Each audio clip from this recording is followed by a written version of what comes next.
Assalamualaikum, hai, ketemu lagi di Dian Novitasari Channel di Inspirasi Budi. Jangan lupa subscribe, like, share, and komennya. Terima kasih. Hari ini kita melanjutkan membahas materi kelas 5, tema 1, subtema 2, pembelajaran 2, halaman 63. Silakan disimak ya. Ayo mengamati. Amatilah gambar di atas, kemudian jawablah pertanyaan-pertanyaan berikut. Nah, ini ada anak yang sedang bermain sepak bola. Nomor 1, kegiatan yang nampak pada gambar di atas adalah bermain sepak bola. Kegiatan di atas termasuk permainan yang menggunakan kaki. Tempat yang aman untuk melakukan kegiatan tersebut adalah di lapangan.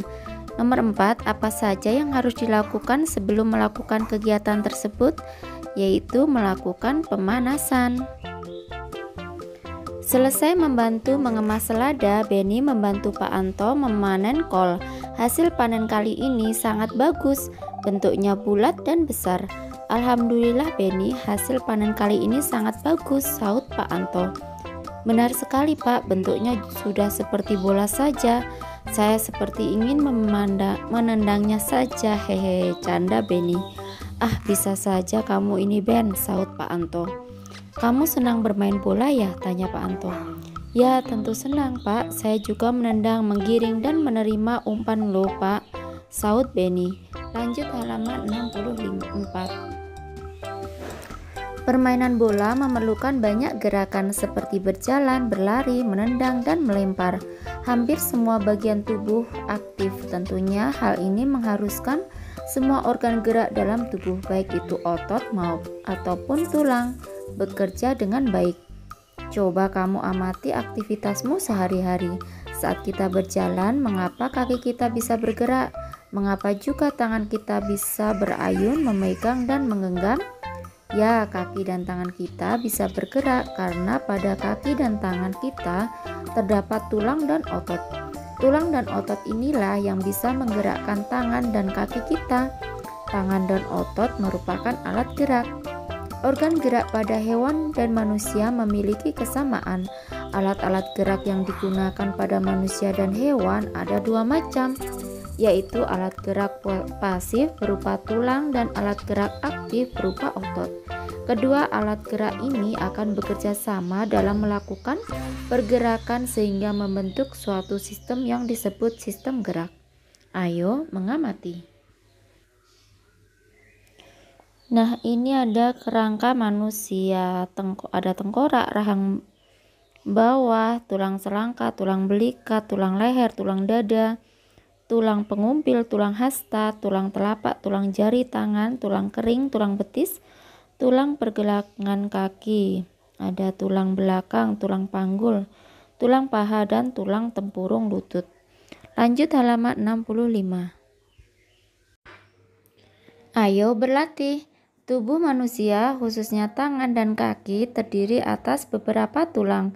Nah, perhatikan gambar rangka tangan dan kaki berikut ini. Coba kenali dan tunjukkan nama tulang-tulang tersebut melalui gambar berikut. Pasangkan antara gambar dengan keterangan menggunakan garis. Nah, jawabannya seperti ini ya. Kita tarik garis seperti ini. Tulang lengan atas, tulang hasta, tulang pengumpil, tulang pergelangan tangan, dan tulang telapak tangan. Bawahnya untuk tulang pada kaki manusia juga kita tarik garis seperti ini ya. Ada tulang paha, tulang kering, tulang betis, tulang tempurung lutut, tulang pergelangan kaki, tulang telapak kaki, dan tulang jari kaki. Lanjut halaman 66. Ayo mencoba. Untuk menambah pemahamanmu tentang organ gerak manusia yang berupa tulang, buatlah model sederhana rangka manusia dari bahan bubur kertas. Langkah-langkah kerjanya: yang pertama, siapkan alat dan bahan. Ada gunting, ember, kertas koran, kawat kasa, pati kanji, cat warna, dan kuas. Yang kedua, buatlah kerangka patung dari kawat kasa. Kemudian potong-potonglah kertas koran menjadi serpihan-serpihan. Lanjut halaman 67. Langkah yang keempat, rendamlah serpihan koran-koran ke dalam air. Selanjutnya, setelah rendaman serpihan koran lembek, angkat dan tumbuklah sampai halus dan campurkan dengan perekat dari pati kanji. Aduklah hingga berbentuk bubur, namun jangan terlalu encer ya. Yang keenam, tempelkan bubur koran tersebut pada rangka kawat. Keringkanlah dengan cara diangin-anginkan, jangan dijemur langsung di bawah terik matahari agar tidak retak. Yang kedelapan, warnailah dengan menggunakan cat. Lanjut halaman 68. Ayo berdiskusi, kamu telah mengetahui organ gerak manusia, terutama tulang. Sekarang diskusikan dengan temanmu fungsi dari masing-masing tulang tersebut. Untuk memudahkan pekerjaanmu, kamu bisa mencari buku referensi di perpustakaan sekolah. Nama tulang lengannya tulang hasta. Fungsinya membentuk lengan bawah sebagai alat gerak manusia serta menghubungkan lengan atas dengan pergelangan tangan. Yang kedua yaitu tulang atas. Fungsinya menjadi penghubung antar gelang bahu dan tulang lengan bawah. Selanjutnya yaitu tulang pengumpil. Fungsinya menyambungkan bagian siku dengan tangan di sisi ibu jari. Selanjutnya yaitu tulang pergelangan tangan. Fungsinya menghubungkan tulang jari dengan tulang telapak tangan. Tulang telapak tangan fungsinya sebagai pemberi bentuk tangan, juga menghubungkan tulang jari dengan tulang pangkal tangan. Tulang paha fungsinya sebagai penggerak untuk berjalan dan berlari. Tulang kering fungsinya sebagai penahan benturan di kaki dan sebagai penggerak untuk berjalan dan berlari. Tulang betis fungsinya penahan tulang betis dalam menjaga keseimbangan dan sebagai penggerak untuk berjalan dan berlari. Tulang pergelangan kaki fungsinya memungkinkan gerak naik turun kaki karena adanya sendi engsel. Tulang telapak kaki fungsinya memungkinkan kaki untuk berpijak sehingga dapat berjalan, berlari, dan berdiri. Tulang jari kaki fungsinya sebagai pijakan dan juga membantu badan agar lebih seimbang. Lanjut halaman 69. Fungsi organ gerak manusia sangat banyak. Hampir semua aktivitas manusia tidak bisa terlepas dari organ gerak. Bukan hanya dalam sepak bola saja, coba kamu sebutkan aktivitas manusia yang memanfaatkan kerja organ gerak. Contoh aktivitas manusia yang memanfaatkan kerja organ gerak adalah berlari, menaiki tangga, mengangkat beban, mengayuh sepeda, dan lompat tali. Berbagai aktivitas dapat kita lakukan dalam kehidupan sehari-hari. Semuanya itu tidak terlepas dari karunia Tuhan yang memberikan kelengkapan dan kesempurnaan fungsi bagian-bagian tubuh kita. Sudahkah kamu bersyukur atas itu semua? Bagaimana caramu bersyukur? Bawahnya, ayo membaca. Penyandang cacat yang sukses. Sidik lahir dengan kondisi yang memprihatinkan. Dia tak memiliki kedua kaki mulai dari pangkal paha. Boleh dibilang tubuhnya hanya separuh. Sebelum menggunakan kursi roda, dia mengayunkan dua tangan guna menyeret tubuhnya untuk berjalan. Meski tubuhnya tak sempurna, sejak kecil Sidik tidak pernah mau merepotkan orang lain. Ia selalu berusaha melakukan semua aktivitasnya sendiri. Dia juga tidak mau dipapah atau digendong. Saya tidak mau dikasihani orang, saya ingin sukses. Bukan karena orang kasihan kepada saya, tetapi karena kerja keras saya, katanya lugas. Setelah bertahun-tahun bekerja di Yayasan Swaprasidya Purna, tetapi tidak menghasilkan materi berarti, Sidik memilih keluar dan mencari pekerjaan lain. Dengan bekal ijazah diplomanya, dia diterima di sebuah perusahaan kontraktor sebagai staf personalia. Tapi belum lama dia bekerja, krisis moneter tahun 1998 menghantam dan perusahaannya terpaksa tutup. Maka dimulailah periode Sidik menjadi pengangguran. Tetapi dia tak mau lama-lama menganggur. Sidik mulai mengikuti berbagai kursus keterampilan yang diadakan oleh Pemda DKI bagi penyandang cacat. Salah satu kursus yang memikat perhatian Sidik ialah kursus membuat kerupuk dari singkong. Lanjut halaman 70. Modalnya ketika itu sumbangan dari Pemda DKI sebesar 1 juta rupiah. Bersama istrinya, Sidik kemudian memulai usaha membuat kerupuk dari singkong. Dulu belum ada merek, plastik pembungkusnya masih polos katanya. Pada awal produksi, dia memproduksi sekitar 100 bungkus kerupuk berukuran 2 ons dari bahan baku singkong sebanyak 10 kg. Namanya juga pertama, kerupuk dagangan saya baru habis setelah sebulan lebih, katanya mengenang. Namun kini dari hanya mengolah 10 kg singkong, Sidik mengolah sedikitnya 50 hingga 100 kg singkong setiap bulannya. Dia juga sudah memiliki merek lengkap dengan cap di pembungkus produknya. Saya beri nama merek cap gurame. Ini sama sekali tidak ada hubungannya dengan ikan gurame, tetapi gurame adalah singkatan dari gurih, renyah, dan enak, katanya tersenyum. Kalau nanti ada uang lebih, merek ini saya mau patenkan, tambahnya. Beruntung ada seorang pengusaha lokal yang melihat kegigihan Sidik dan akhirnya menyumbangkan sebuah sepeda motor untuk operasional usahanya. Namanya juga tidak punya kaki, saya sempat bingung juga bagaimana mengendarainya. Tetapi Sidik tak kehilangan akal, dia mendesain motornya agar luas persenelingnya dan dapat dioperasikan dengan tangan. Dengan bantuan tukang las, jadilah sebuah motor dengan tongkat besi tambahan yang ditempel di perseneling dan injakan rem. Tidak lupa dia juga menempelkan gerobak di sampingnya untuk mengangkut muatan. Motor itu benar-benar membantu mobilitas dan produktivitas usaha saya, ujar Sidik. Saat ini Sidik terus mengembangkan pemasaran produknya. Setiap hari dia masih berkeliling ke koperasi-koperasi atau warung di seluruh pelosok ibu kota. Bahkan saat Kabari mewawancarainya 2 kali telepon selulernya berbunyi dari orang yang meminta agar pasokan kerupuk cap gurame segera dikirim.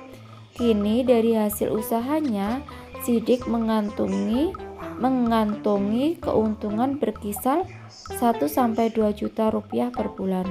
Meski jumlahnya kecil, apa yang diperbuat Sidik termasuk luar biasa. Dengan keadaan yang terbatas, dia menjadi entrepreneur sejati. Meminjam rumusnya Pak Ciputra, pengusaha dan dosen mata kuliah entrepreneurship, bahwa Indonesia membutuhkan sedikitnya 20% penduduknya menjadi entrepreneur, barulah menjadi negara makmur. Maka Sidik telah memulainya bertahun-tahun lalu. Jelaslah Indonesia membutuhkan orang-orang gigih seperti Sidik. Lanjut halaman 71. Cerita yang kamu baca inspiratif bukan? Orang yang berkebutuhan khusus pun mampu beraktivitas layaknya orang normal. Bagaimana dengan kamu? Berdasarkan bacaan di atas, temukan ide pokok masing-masing paragrafnya. Alternatif jawabannya bisa seperti ini ya. Untuk paragraf 1, ide pokoknya adalah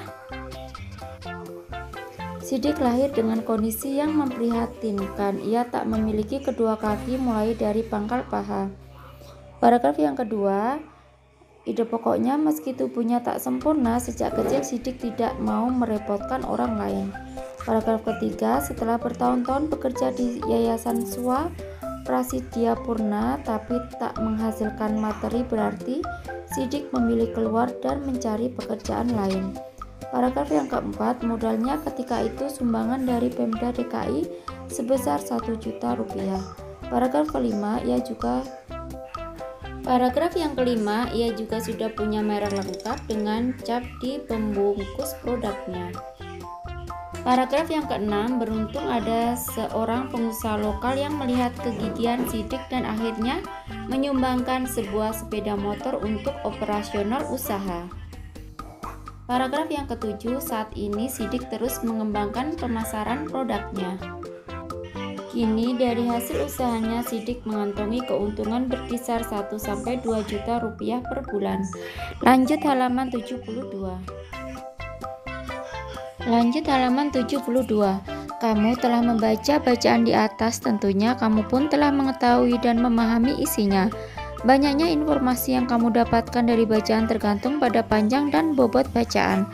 Tentunya akan berbeda informasi yang kamu dapatkan antara membaca teks berupa karangan dengan membaca buku. Bawahnya, ayo berkreasi. Asik sekali ya aktivitas membaca itu, apalagi jika membaca sebuah buku secara menyeluruh. Pada saat membaca buku, sebenarnya isi dari sebuah buku itu sudah dapat kita terka atau prediksikan sebelumnya dengan melihat sampul atau cover buku tersebut. Karena memang sampul cover buku merupakan bagian buku yang berupa gambar ilustrasi yang bisa mewakili isi buku.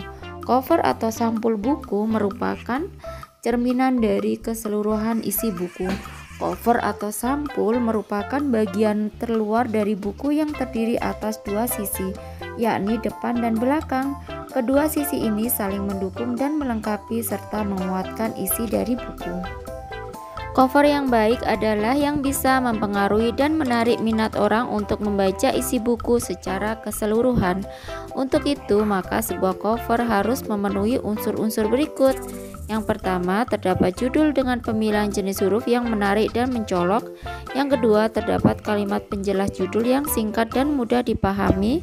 Yang ketiga, terdapat nama penulis. Yang keempat, terdapat identitas penerbit. Yang kelima, menyertakan gambar yang menarik. Yang keenam, terdapat sinopsis isi buku pada sisi belakang. Dan yang ketujuh, terdapat identitas buku pada punggung buku. Lanjut halaman 73. Coba kamu perhatikan contoh cover berikut. Nah, ini ada cover buku Cerdas dan Bukar Penjaskes Orkes untuk SD atau MI kelas 4. Sekarang giliranmu untuk membuat gambar pada cover atau sampul buku. Kamu dapat membuatnya berdasarkan isi bacaan yang berjudul Penyandang Cacat yang Sukses. Alternatif gambarnya bisa seperti ini ya. Lanjut halaman 74. Setelah gambar selesai kamu buat, ceritakan kembali gambarmu tersebut di hadapan guru dan teman-temanmu. Jangan lupa untuk meminta masukan atau pendapat dari guru dan teman-temanmu terhadap gambar dan ceritamu. Tuliskan masukan dan pendapat tersebut pada kolom berikut. Nah, alternatif jawabannya bisa bermacam-macam ya, tergantung dari pendapat atau masukan dari guru dan teman-teman kalian. Benny senang sekali. Tanpa terasa Benny sudah dapat beberapa keranjang sayur kol. Kol-kol tersebut kemudian dikumpulkan untuk kemudian dibersihkan dan dikemas. Pak Anto merasa sangat terbantu dengan adanya Benny. Pak Anto mengajak Benny dan pekerja lainnya untuk beristirahat sebentar. Mereka diajak menikmati air teh dan ketela rebus yang dibawanya dari rumah Pak Anto. Ayo renungkan. Nomor 1, buatlah sebuah karangan singkat dengan ide pokok berikut ini. Paragraf yang pertama, makan sayur membuat sehat. Paragraf yang kedua, aku gemar makan sayur. Paragraf ketiga, sayur bayam adalah sayur kesukaanku. Paragraf yang keempat, sayur yang sehat adalah yang bebas dari pestisida. Alternatif jawabannya bisa seperti ini ya. Untuk paragraf pertama, alternatif jawabannya makan sayur baik bagi kesehatan tubuh manusia. Jika kita banyak mengkonsumsi sayuran, maka badan kita akan menjadi lebih sehat, bugar, dan sayur tidak mengandung bahan-bahan berbahaya. Paragraf yang kedua, aku gemar makan sayur. Kegemaranku ini diwariskan oleh ibu. Beliau adalah orang yang sangat suka memakan sayur dan juga pandai memasak sayur. Kegemaranku pada sayuran dimulai dari masakan sayur ibu yang enak. Paragraf yang ketiga, sayur bayam adalah sayur kesukaanku. Di antara semua masakan ibu, bayam inilah yang paling aku gemari. Meski rasanya sederhana, namun menjadikannya makanan nikmat di lidah. Bayam biasanya diolah bersama dengan jagung dan kacang panjang. Paragraf yang keempat, sayur yang sehat adalah sayur yang bebas dari pestisida. pestisida digunakan petani untuk menghalau hama agar tanaman sayur sehat. Pestisida menempel pada tanaman sayur dan jelas berbahaya jika dikonsumsi. Oleh sebab itu, wajib membersihkan sayur dengan seksama ketika hendak diolah. Tukarkan hasilnya kepada temanmu, mintalah pendapat temanmu tentang hasil karanganmu. Lanjut halaman 75. Nomor 2, kamu telah mengetahui organ gerak dalam tubuhmu beserta fungsinya. Coba renungkan apa yang terjadi jika salah satu organ gerak dalam tubuhmu rusak atau tidak dapat bekerja sebagaimana mestinya. Renungkan juga apa yang bisa kamu lakukan tanpa adanya organ gerak dalam tubuhmu. Lalu bagaimana caramu menjaga organ gerak dalam tubuhmu? Yaitu dengan cara berolahraga secara rutin, menghindari kebiasaan sikap tubuh yang salah, memperhatikan aktivitas fisik yang cukup setiap hari, jangan mengangkat beban terlampau berat, dan mengkonsumsi makanan yang bergizi. Bawahnya, kerjasama dengan orang tua. Bersama orang tuamu, buatlah daftar aktivitas yang kamu lakukan di rumah. Tentukan aktivitas yang memanfaatkan organ gerak. Nah, kiranya cukup sekian dulu video pembelajaran kali ini. Sampai ketemu di video pembelajaran berikutnya. Semoga bermanfaat. Wassalamualaikum warahmatullahi wabarakatuh.